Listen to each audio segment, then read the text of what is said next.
What's up guys, my name is Ryan Shirley and I want to show you some of my favorite places in the beautiful country of Portugal. So here's my Portugal top 10. Portugal is home to some of the world's most stunning landscapes. The country is full of incredible coastline, intriguing history, and some of the world's biggest waves. From the volcanic islands of Madeira to the scenic Algarve Coast, Portugal has so much to offer. Let's start this video off at the vibrant city of Lisbon. Being one of the oldest cities in the world, Lisbon is Europe's second oldest capital city after Athens. I mean, there's just so much culture and history in this city. You can check out the Sanctuary of Christ the King monument. It reminds me of a mixture of Rio de Janeiro and San Francisco's bridge. The Commerce Square is another beautiful spot to explore. One of the coolest parks in Lisbon is the Parque Eduardo VII. It's full of beautifully designed hedges and just a great place to enjoy the afternoon or evening. The Belém Tower is also an important monument that served as a point of embarkation for Portuguese explorers. Lisbon is such a historic city, and I have to say it's one of the most beautiful capitals in all of Europe. After Lisbon, we're going to head to the nearby municipality of Sintra. Now located about 30 minutes outside of Lisbon, Sintra is home to some of Portugal's most famous places. Now one of the most well-known spots in the region is the Pena Palace. It's this colorful castle that sits on top of the Sintra Mountains. Originally a monastery was built here in the 15th century, but lightning and earthquakes left the monastery in ruins until King Ferdinand decided to build the palace, which was completed in 1854.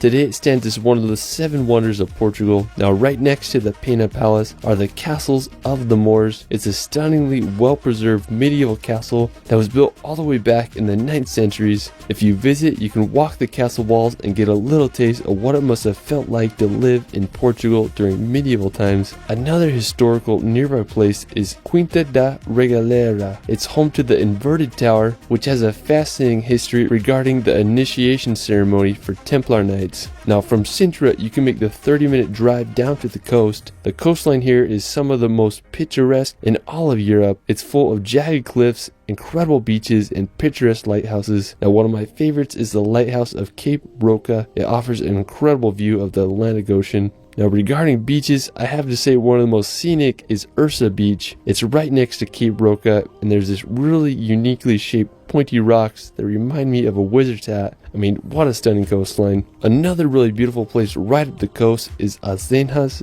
do Mar. It's a stunning town built right against the coastal cliffs. I mean, it would be so cool to live there.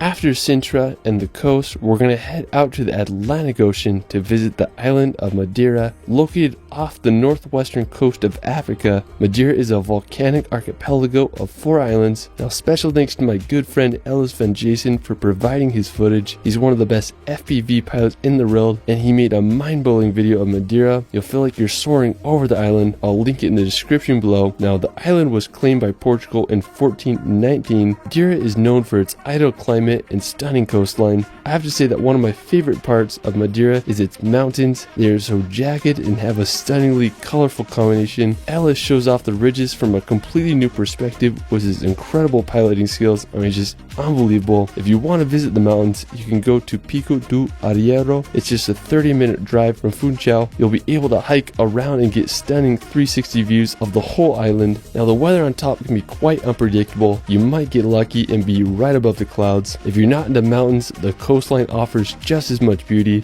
A lot of the beaches are dwarfed over by massive cliffs. I mean, it's just hard to believe that places like this actually exist. Madeira is just such a unique island, and I hope you all can visit one day. While we're still in the Atlantic Ocean, we're going to head over to the archipelago of the Azores. Located right in the middle of the Atlantic Ocean, the Azores are a group of 9 islands like none other. They remind me of a hybrid between New Zealand and Hawaii, with its rolling pastures and green scenery. The largest island on the Azores is São Miguel. One of the most stunning places on the island is Lago das Sete Ciudades. Hope I said that right. It's a twin lake situated in the crater of a volcano. One lake is green while the other is blue. The nearby Santiago Lake is also an incredibly unique place. The highest point in the Azores in all of Portugal is the massive Mount Pico. The stratovolcano is over 7,713 feet high and last erupted in 1720. From the dramatic coastline to the crater lakes, the Azores just have so many places to see. After the Azores, we're going to head back to the mainland to visit the region of Algarve. Now, the Algarve region is the southernmost part of Portugal. It's famous for its good weather, high standard of living, and incredible coastline. One of the most beautiful towns in Algarve is Lagos. It's this ancient maritime town with more than 2,000 years of history. Today, it's one of the most visited cities in all of Portugal. What I love about Lagos is it's located right next to some of the best beaches. The coast is home to uniquely shaped sea cliffs filled with hidden beaches and sea caves. I would just love to swim to one of those hidden beaches and spend all day there. One intriguing place is Ponte da Piedade. It's full of countless grottos and sea arches to explore. And this summer, I just want to explore the Algarve Coast so bad, and there's just so many hidden gems to find. After Algarve, we're going to visit the medieval town of Óbidos. Located about an hour's drive from Lisbon in central Portugal, Óbidos is a romantic medieval town protected by an impressive stone wall. Around the year 713, the Moors established a fortification here, and in 1148, the King of Portugal reclaimed the land after successful storming of the Moorish castle. In the 13th century, the king gifted Óbidos to his queen, and for the following centuries, the village received special treatment from the queens of Portugal, who remodeled and enriched the village throughout the Middle Ages. Today, Óbidos is one of Portugal's most well-preserved medieval cities. The Óbidos Castle is one of the crowning features. It dates back to the 9th century, and now it's a hotel. Óbidos is just such a beautiful medieval town, and I hope y'all can witness it one day. Now, from Óbidos, we're going to make the 1-hour drive to Tomar. Tomar is an idyllic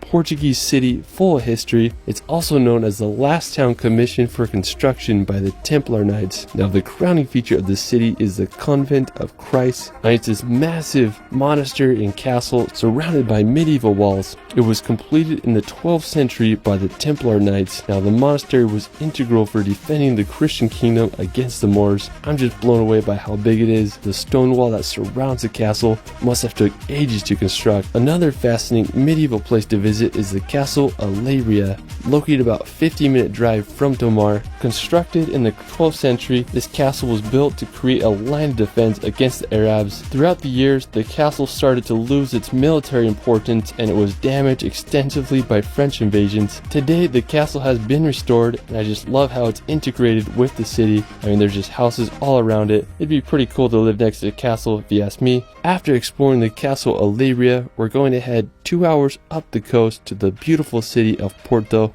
Now, located in the coast of northern Portugal, Porto is the second largest city in the country after Lisbon. It's one of the oldest European centers, as it developed as an important commercial port during Roman times. Today, it's one of Europe's most vibrant cities. I just love how colorful all the buildings and roofs are. The Louis I Bridge is one of the most recognizable features, as it spans across the river. Now, while we're still on the river, I recommend taking a boat ride or car up the Douro Valley to witness some of the best wine country in the world. Wine has been made in this valley for over 2,000 years.